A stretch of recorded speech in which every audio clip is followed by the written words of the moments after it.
Hello friends, അസ്സലാമു അലൈക്കും. നമസ്കാരം. Welcome to Shan's world. അപ്പോൾ വീഡിയോയിലേക്ക് പോകുന്നതിന് മുന്നേ ആയിട്ട് നിങ്ങൾ ഈ ചാനൽ ആദ്യമായിട്ടാണ് കാണുന്നതെന്നുണ്ടെങ്കിൽ റെഡ് കളർ സബ്സ്ക്രൈബ് ബട്ടൺ ഒന്ന് ക്ലിക്ക് ചെയ്യുക. അതിൻ്റെ കൂടെ തന്നെ ബെല്ലൈക്കൺ കൂടെ ഒന്ന് ക്ലിക്ക് ചെയ്തേക്കുക. അപ്പോൾ ഞാനിടുന്ന വീഡിയോസ് നിങ്ങൾക്ക് മിസ് ചെയ്യാണ്ട് കാണാൻ പറ്റും. അപ്പോൾ കുറേ പേര് എന്നോട് കുട്ടികളുടെ ഫുഡ് ചാർട്ടിനെ കുറിച്ചിട്ട് ഒരു വീഡിയോ ചെയ്യാൻ വേണ്ടിയിട്ട് കുറേ ആയിട്ട് പറഞ്ഞിട്ട്, കുറേ മാസമായി പറഞ്ഞിട്ട്, പക്ഷെ എനിക്ക് ചെയ്യാൻ പറ്റിയിട്ടുണ്ടായിരുന്നില്ല. അപ്പോൾ ഇപ്പോഴാണ് അത് ചെയ്യാൻ പറ്റിയത്. അപ്പോൾ ഞാൻ ഇത് അവർക്ക് വേണ്ടിയിട്ടുള്ള വീഡിയോ ആണ്. മീൻസ് 8 മന്ത് മുതൽ 9 മാസം വരെയുള്ള കുട്ടികൾക്ക് കൊടുക്കാൻ പറ്റുന്ന ഫുഡാണ് ഞാൻ പറയുന്നത്. ഇതിൽ പറയുന്നത് അവരുടെ ഒരു ഫുഡ് ചാർട്ടാണ് പറയുന്നത്. അപ്പം എങ്ങനെ കുറേ പേർക്ക് ഡൗട്ട് ഉണ്ടാവും, എങ്ങനെ ഫുഡ് കൊടുക്കണം, അതുപോലെ എത്ര ടൈം കൊടുക്കണം, അങ്ങനെയൊക്കെ ഒരുപാട് ഡൗട്ടുകൾ എല്ലാവർക്കും ഉണ്ടാവും. എനിക്കും ഉണ്ടായിരുന്നു.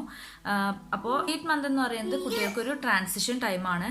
ആ സമയത്ത് അവർക്ക് ഒത്തിരി ഫുഡുകൾ നമുക്ക് കൊടുക്കാൻ ടൈമും കൂടുതൽ ടൈം ഫുഡ് നമുക്ക് കൊടുക്കാൻ പറ്റും. അതുപോലെ സ്നാക്സ് ഒക്കെ ഇൻട്രൊഡ്യൂസ് ചെയ്യാൻ പറ്റുന്ന ഒരു ടൈമാണ്. ഓക്കെ, സ്നാക്സ് ഒക്കെ നമുക്ക് കുട്ടികൾക്ക് കൊടുക്കാൻ പറ്റുന്ന ഒരു ടൈമാണ്. അപ്പം ഞാൻ ഇനി ഫസ്റ്റ് ഫീഡിങ് ടിപ്സ് പറയാം. കുട്ടികൾക്ക് ഫുഡ് നമ്മൾ കൊടുക്കുന്ന സമയത്ത് അവരെ ഇരുത്തി കൊടുക്കാനായിട്ട് ശ്രദ്ധിക്കണം. അപ്പോൾ അവരുടെ ഹൈ ചെയർ, അതുപോലെ അല്ലെങ്കിൽ ഒരു പ്രോപ്പറായിട്ട് ഒരു പ്ലേസ് അവിടെ ഇരുത്തിയിട്ട് വേണം അവർക്ക് ഫുഡ് കൊടുക്കാനായിട്ട്. കാരണം നമ്മൾ ഇങ്ങനെ ഓടി നടന്ന് കുട്ടികളെ ഫുഡ് കൊടുക്കുന്നതൊക്കെ നല്ലത് ഒരു സ്ഥലത്ത് ഇരുത്തിയിട്ട് സ്ഥിരമായിട്ട് നമ്മൾ അങ്ങനെ തന്നെ ശീലിപ്പിക്കുകയാണെങ്കിൽ ആ ഒരു ടൈം ആകുമ്പോൾ അവർക്ക് അറിയാൻ പറ്റും അവിടെ ഇരുത്തിയിട്ടുണ്ടെങ്കിൽ അത് ഫുഡ് കഴിക്കാനാണ്. പിന്നെ ഒരു ആദ്യത്തിലൊക്കെ ഒന്ന് വാശി പിടിക്കും. അപ്പം നമ്മളതങ്ങ് കണക്കാക്കാണ്ട് നമ്മൾ ഫുഡ് കൊടുക്കുക, അവിടെ ഇരുത്തിയിട്ട് തന്നെ കൊടുക്കുക. അപ്പോൾ അവർക്ക് മനസ്സിലാവും, പതിയെ അവർക്ക് മനസ്സിലാവും ഇത് ഇവിടെ ഇരുന്നിട്ട് തന്നെയാണ് ഫുഡ് കഴിക്കുള്ളൂ, കഴിച്ചിട്ടേ വിടുള്ളൂ എന്നുള്ളത് അവർക്ക് മനസ്സിലാവും. അപ്പോൾ പിന്നെ അവരവിടുന്ന് ആ സമയമായ അവരവിടെ അങ്ങ് ഇരുന്നോളും. അതുപോലെ എത്ര നേരം നമ്മൾ കുട്ടികൾക്ക് ഫുഡ് കൊടുക്കാം. അപ്പോൾ 8 മാസം മുതൽ നമുക്ക് 3 മീലാണ് കുട്ടികൾക്ക് കൊടുക്കാൻ പറ്റുക. ബ്രേക്ക്ഫാസ്റ്റ്, ലഞ്ച്, അതുപോലെ ഡിന്നർ, ഇങ്ങനെ 3 ടൈമായിട്ടാണ് കൊടുക്കുക. അതിൻ്റെ ഇടയിൽ നമുക്ക് കുട്ടികൾക്ക് സ്നാക്സ് ഒക്കെ ഇൻട്രൊഡ്യൂസ് ചെയ്യാൻ പറ്റുന്ന ഒരു ബെസ്റ്റ് ടൈമാണ് ഈ ഒരു 8 മന്ത് എന്ന് പറയുന്നത് കേട്ടോ.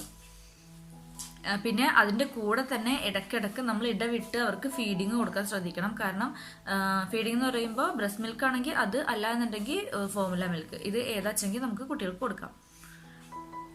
പിന്നെ അതുപോലെ നമ്മൾ കുട്ടികൾക്ക് സോഫ്റ്റ് ആയിട്ടുള്ള, അതുപോലെ ഈസി ആയിട്ട് ഡൈജസ്റ്റ് ചെയ്യാൻ പറ്റുന്ന ഫുഡ് വേണം കുട്ടികൾക്ക് കൊടുക്കാനായിട്ട്. നമ്മളിപ്പോൾ ഒരു 7 മാസം മുതൽ 6 മാസം വരെ കുട്ടികൾക്ക് അരച്ചിട്ടായിരിക്കും ഫുഡ് കൊടുക്കുന്നുണ്ടാവുക. അത് കഴിഞ്ഞ് നമ്മൾ ഒരു 8 മന്ത് ആകുമ്പോൾ നമ്മൾ ആ ഒരു പ്രൊസീജിയർ തന്നെ കണ്ടിന്യൂസ് ആയിട്ട് ചെയ്യുകയാണെന്നുണ്ടെങ്കിൽ നമ്മൾ വിചാരിക്കും പല്ല് വരട്ടെ, ഒരു വയസ്സായിട്ട് നമുക്ക് കൊടുക്കാമെന്നൊക്കെ. പക്ഷേ നമ്മൾ അരച്ചിട്ട് ഫുഡ് കൊടുത്ത് ശീലിപ്പിച്ചിട്ട് ഒരു വയസ്സായിട്ട് നമ്മളത് നേരെ അപ്പോൾ അങ്ങ് മാറ്റാൻ നോക്കുമ്പോൾ കുട്ടികൾ വൊമിറ്റ് ചെയ്യും. കുറേ പേര് പറയുന്നത് കേട്ടിട്ടുണ്ട്, കുട്ടികൾ ഫുഡ് കൊടുക്കുന്ന സമയത്ത് വൊമിറ്റ് ചെയ്യാണ് എന്നൊക്കെ. അപ്പോൾ അതിനൊരു മെയിൻ റീസൺ എന്ന് പറയുന്നത് ഇതാണ്. നമ്മൾ അരച്ച് ഫുഡ് കൊടുത്തിട്ട് പിന്നെ പെട്ടെന്ന് തന്നെ അവർക്കത് അങ്ങനെ അരക്കാണ്ട് അങ്ങനെ കൊടുക്കുമ്പോൾ അവർക്കത് പറ്റില്ല. കാരണം അതുവരെ അവർ അങ്ങനെയല്ല ശീലിച്ചത്. അപ്പോൾ നമ്മളൊരു 8 മന്ത് ആകുമ്പോൾ നമ്മളതിന്ന് ഉടച്ചിട്ട് കൊടുക്കാനായിട്ട് ശ്രദ്ധിക്കണം. ബ്ലെൻഡറിലൊന്നും ഇട്ട് അരക്കരുത്, അത് ഉടച്ചിട്ട് കയ്യിലോ അല്ലെങ്കിൽ തവിയൊക്കെ ഉണ്ടെന്നുണ്ടെങ്കിൽ അതൊക്കെ വെച്ചിട്ട് നന്നായിട്ടൊന്ന് ഉടച്ചതിന് ശേഷം കുട്ടികൾക്ക് കൊടുക്കാൻ ശ്രമിക്കുക. ആദ്യമൊക്കെ കുറച്ചവർക്ക് ബുദ്ധിമുട്ടുണ്ടാവും, എന്നാലും നമ്മളത് കുറച്ചായിട്ട് പതിയെ ശീലിപ്പിച്ചാൽ അതങ്ങ് ശീലമാവും. അതുപോലെ നമ്മൾ കുട്ടികൾക്ക് വെള്ളമൊക്കെ കൊടുക്കുന്ന സമയത്ത് ഒരു സിപ്പർ യൂസ് ചെയ്യാനായിട്ട് ശ്രദ്ധിക്കുക. സിപ്പർ എന്ന് പറയുമ്പോൾ നമ്മൾ ഇപ്പം ഞാനൊക്കെ മോന് അങ്ങനെയാണ് ശീലിപ്പിച്ചിട്ടുള്ളത്. അത് കാരണം തന്നെ അവൻ കുറച്ച് ഒരു 8 മാസമൊക്കെ ആകുമ്പോൾ തന്നെ പതിയെ 2 കൈയും പിടിച്ചിട്ട് നമ്മൾ കൊടുത്തിട്ട് ഒരു 9-10 മാസം ആകുമ്പോഴത്തേനും അവൻ തന്നെ തനിയെ കുടിക്കാനായിട്ട് തുടങ്ങി. അപ്പോൾ നമ്മുടെ ഒരു 2 പിടുത്തായിട്ടുള്ള സിപ്പറില്ലേ, ഇങ്ങനെ നമുക്ക് എല്ലാ ഷോപ്പിലും ഇപ്പോൾ കിട്ടും സിപ്പർ എന്ന് പറഞ്ഞിട്ടുണ്ടെങ്കിൽ, അതിൽ കൊടുക്കാനായിട്ട് ശ്രദ്ധിക്കുക. അതാകുമ്പോൾ അവർക്ക് ഇങ്ങനെ പിടിച്ച് അവർക്ക് തന്നെ ഒരു കൗതുകമായിരിക്കും അതിൽ കുടിക്കുന്ന സമയത്ത്. കാരണം നമ്മളൊക്കെ ഇങ്ങനെയല്ലേ കുടിക്കുന്നത് ഗ്ലാസ്സൊക്കെ ആയിട്ട്. പക്ഷെ ഗ്ലാസ് കൊടുത്താൽ അവർ ഉടയ്ക്കും അങ്ങനെ ഒഴിക്കുകയൊക്കെ ചെയ്യില്ലേ താഴെ. അപ്പോൾ ഇത് കൊടുത്താൽ അവർ കുടിച്ചോളും. അതുപോലെ കുറച്ച് നമ്മൾ സ്റ്റീൽ ഗ്ലാസ്സിലൊക്കെ കൊടുക്കാനായിട്ട് ശ്രമിക്കുക.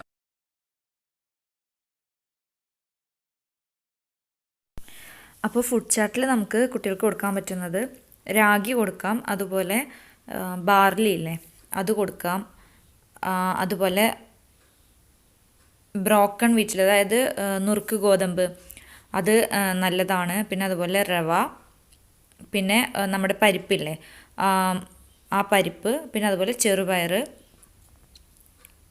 പിന്നെ ഓട്സ്, ഇത്രയും നമുക്ക് കൊടുക്കാൻ പറ്റും. പിന്നെ നമ്മുടെ ഈ ഒരു റൈസ്, പിന്നെ നമുക്ക് റൈസ് കൊടുക്കാം കേട്ടോ. അത് മട്ട റൈസ് ആണ് ഏറ്റവും നല്ലത്.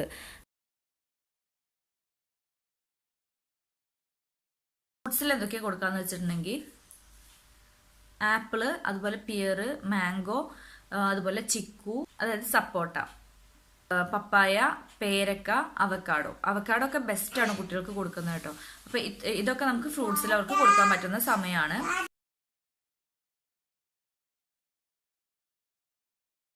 അതുപോലെ വെജിറ്റബിൾസ് എന്ന് പറയുമ്പോൾ കുട്ടികൾക്ക് ഈ ഒരു സമയത്ത് ഒത്തിരി വെജിറ്റബിൾസ് നമുക്ക് കൊടുക്കാൻ പറ്റും കുട്ടികൾക്ക്. നമ്മൾ കഴിക്കുന്ന ഒരുവിധം വെജിറ്റബിൾസ് ഒക്കെ കുട്ടികൾക്ക് കൊടുക്കാൻ പറ്റും.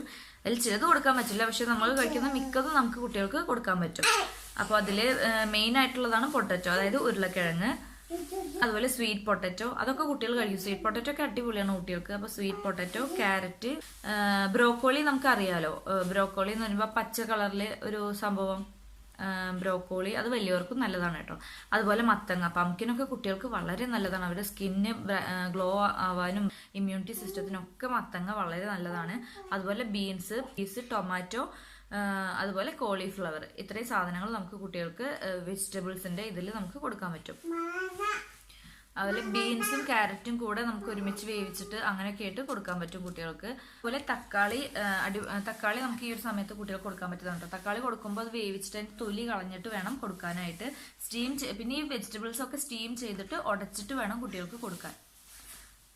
അതുപോലെ ഈ ഒരു സമയത്ത് നമുക്ക് കുട്ടികൾക്ക് സ്പൈസസ് ഒക്കെ ഇൻട്രൊഡ്യൂസ് ചെയ്യാൻ പറ്റും. ഞാൻ സ്പൈസസ് പറഞ്ഞാൽ വലിയ സ്പൈസസ് അല്ല, കുഞ്ഞു സ്പൈസസ്. അതുപോലെ കായം, ജീരകം, മഞ്ഞള്, അതുപോലെ കാടവൻ, അതായത് ഏലക്ക, ഇതൊക്കെ നമ്മൾ അവർക്ക് കൊടുക്കുന്ന കുറുക്കിലോ അല്ലെങ്കിൽ ഏതെങ്കിലും ഫുഡിലോ ഒക്കെ ആയിട്ട് മിക്സ് ചെയ്തിട്ട് നമുക്ക് കൊടുക്കാൻ പറ്റും. പിന്നെ ഇനി നമുക്ക് ഡയറി പ്രൊഡക്ട്സ് എന്തൊക്കെ കൊടുക്കാൻ പറ്റാൻ നോക്കാം. ഡയറി പ്രൊഡക്ട്സിൽ ഹോം മെയ്ഡ് ഗീ, നമ്മൾ വീട്ടിലുണ്ടാക്കുന്ന നെയ്യ്, ശുദ്ധമായ പശു നെയ്യ് എന്ന് പറയില്ലേ, അത് നമുക്ക് കൊടുക്കാൻ പറ്റും. തൈര്, നല്ല കട്ട തൈര്, പുളിയില്ലാത്ത തൈര്, അതുപോലെ എഗ് യോക്ക് നമുക്ക് ഈ സമയത്ത് കുട്ടികൾക്ക് കൊടുക്കാം കേട്ടോ. അതുപോലെ പനീർ, ഇതൊക്കെ കൊടുക്കാം. മുട്ടയുടെ മഞ്ഞക്കരു നമുക്ക് കുട്ടികൾക്ക് കൊടുക്കാം, നല്ലതാണ് കുട്ടികൾക്ക് കൊടുക്കുന്നത്. പക്ഷെ വൈറ്റ് നമ്മൾ 1 ഇയറിന് ശേഷം കുട്ടികൾക്ക് കൊടുക്കാൻ പറ്റുള്ളൂ. കാരണം വൈറ്റിൽ ഹൈ പ്രോട്ടീൻ ആണ്, അപ്പോൾ അത് ദഹിക്കാൻ കുറച്ച് ബുദ്ധിമുട്ടാവും കുട്ടികൾക്ക്. പിന്നെ ബ്രേക്ക്ഫാസ്റ്റ് ആയിട്ട് നമുക്ക് ദോശ, ചപ്പാത്തി, വീട്ടിലുണ്ടാക്കുന്ന ദോശ, ചപ്പാത്തി, ദോശയൊക്കെ നമുക്ക് കുറച്ച് നെയ്യൊക്കെ ഇട്ടിട്ട് കുറച്ച് ഷുഗറൊക്കെ ആഡ് ചെയ്തിട്ട് നമ്മൾ അവർക്ക് എന്ത് ഷുഗറാണോ കൊടുക്കുന്നത്, ഇപ്പോൾ ബ്രൗൺ ഷുഗർ നല്ലതാണല്ലോ, അപ്പോൾ ബ്രൗൺ ഷുഗറൊക്കെ ഇട്ടിട്ട് നമുക്ക് കുട്ടികൾക്ക് അങ്ങനെയൊക്കെ അതിൽ കുറച്ച് ചൂടുവെള്ളമൊക്കെ ഒഴിച്ചിട്ട് നമുക്ക് മിക്സ് ആക്കിയിട്ടൊക്കെ കൊടുക്കാൻ പറ്റും. പിന്നെ ഇതൊക്കെ 2-3 ഡേയ്സ് നമ്മൾ കുട്ടികൾക്ക് കൊടുത്തിട്ട് ഇതിലൊക്കെ എന്തെങ്കിലും കുട്ടികൾക്ക് ബുദ്ധിമുട്ട് വരുന്നുണ്ടോ എന്നൊക്കെ നോക്കുക. ഒരു 2-3 ദിവസം കുട്ടികൾക്ക് കൊടുക്കുക, അതിനുശേഷം ബുദ്ധിമുട്ടോ എന്തെങ്കിലുമൊക്കെ ഉണ്ടോ എന്ന് നോക്കുക. കുറച്ച് ഒരു 2-3 ദിവസം വീണ്ടും വെയിറ്റ് ചെയ്യുക. അതിനുശേഷം കുട്ടികൾക്ക് ഇതൊക്കെ ധൈര്യമായിട്ട്. പിന്നെ അതുപോലെ നമ്മൾ ചോറ് കൊടുക്കാൻ പറ്റുന്ന ഒരു ബെസ്റ്റ് ടൈമാണ് ചോറ്. പിന്നെ അതുപോലെ നിങ്ങൾ ഞാൻ ഈ പറയുന്ന ടിപ്പൊന്ന് പരീക്ഷിച്ച് നോക്കട്ടോ. ഞാൻ എൻ്റെ മോനിങ്ങനെ കൊടുത്ത സമയത്ത് അവൻ കഴിക്കുന്നുണ്ടായിരുന്നു. അപ്പോൾ നമ്മളെ ചോറിൽ ചെറിയ ഉള്ളിയില്ലേ, അത് നന്നായി തൊലി കളഞ്ഞിട്ട് അതൊന്ന് കഴുകിയെടുക്കുക. എന്നിട്ട് ഈ ചോറിൽ നന്നായി അരച്ച് കൊടുക്കുന്ന സമയമാണെന്നുണ്ടെങ്കിൽ ചോറിലിട്ട് അരച്ചിട്ട് അങ്ങ് കൊടുക്കുക. അല്ലെങ്കിൽ ജസ്റ്റ് ചെറിയുള്ളി നന്നായി അരച്ചിട്ട് ചോറിൽ മിക്സ് ആക്കിയിട്ട് കൊടുക്കുക. അപ്പോൾ അതിൻ്റെ കുഞ്ഞൊരു എരിവും പിന്നെ അതുപോലെ ഒരു കുഞ്ഞി എരിവൊക്കെ ആയിട്ട് വരുമ്പോൾ ഉപ്പ് ഇടുക. അപ്പോൾ അവർക്ക് നല്ലൊരു, പിന്നെ കുറച്ച് തൈര് വേണമെങ്കിൽ അതും ഇട്ടിട്ട് മിക്സ് ആക്കുന്ന സമയത്ത് ഭയങ്കര ഒരു ഫ്ലേവറും കാര്യങ്ങളൊക്കെ വരും. അപ്പോൾ അവരത് കഴിക്കാൻ ചാൻസ് ഉണ്ട് കുറച്ചൊരു എരിവൊക്കെ വരുമ്പോൾ. അപ്പോൾ അതൊന്ന് നിങ്ങൾ ട്രൈ ചെയ്ത് നോക്കുക. എൻ്റെ മോന് ഞാൻ കൊടുത്ത സമയത്ത് അവനത് കഴിച്ചിട്ടുണ്ടായിരുന്നു.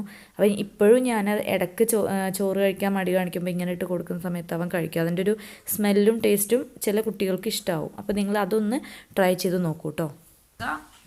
നിങ്ങൾക്ക് വീഡിയോ ഇഷ്ടമായാൽ ലൈക്ക് ചെയ്യാനും ഷെയർ ചെയ്യാനും, അതുപോലെ എൻ്റെ ചാനൽ ഇതുവരെ സബ്സ്ക്രൈബ് ചെയ്തിട്ടില്ലെങ്കിൽ സബ്സ്ക്രൈബ് ചെയ്യുകയും ചെയ്യാം. പിന്നെ നിങ്ങൾ ഇത് നിങ്ങൾക്ക് ഉപകാരപ്രദമായിട്ടുണ്ടെങ്കിൽ നിങ്ങളുടെ ഫ്രണ്ട്സിലേക്കും ഇതൊന്ന് ഷെയർ ചെയ്യുക. അപ്പോൾ അത്രയേ ഉള്ളൂ. അപ്പോൾ ഇനി ഇതാണ് ഇപ്പോൾ എനിക്ക് ഒരു 8 മന്ത് മുതൽ 9 മന്ത് വരെയുള്ള കുട്ടികൾക്ക് കൊടുക്കാനുള്ള ഫുഡ്, ഇതിനാണ് കൂടുതൽ റിക്വസ്റ്റ് വന്നിട്ടുണ്ടായിരുന്നത്. അപ്പോൾ ഞാനിനി 6 മന്ത് അങ്ങനെ ഒരു ഇതായിട്ട് ഞാൻ 5 to 6 അങ്ങനെയൊക്കെ അങ്ങനെ നെക്സ്റ്റ് വീഡിയോയിൽ ചെയ്യുന്നതായിരിക്കും. ഇനിയിപ്പോൾ നിങ്ങൾക്ക് എന്തെങ്കിലും സജഷൻസോ കാര്യങ്ങളോ എന്തെങ്കിലും ഉണ്ടെന്നുണ്ടെങ്കിൽ താഴെ കമൻറ്റ് ബോക്സിൽ കമൻറ്റ് ചെയ്യുക. അപ്പോൾ നമുക്ക് നെക്സ്റ്റ് വേറെ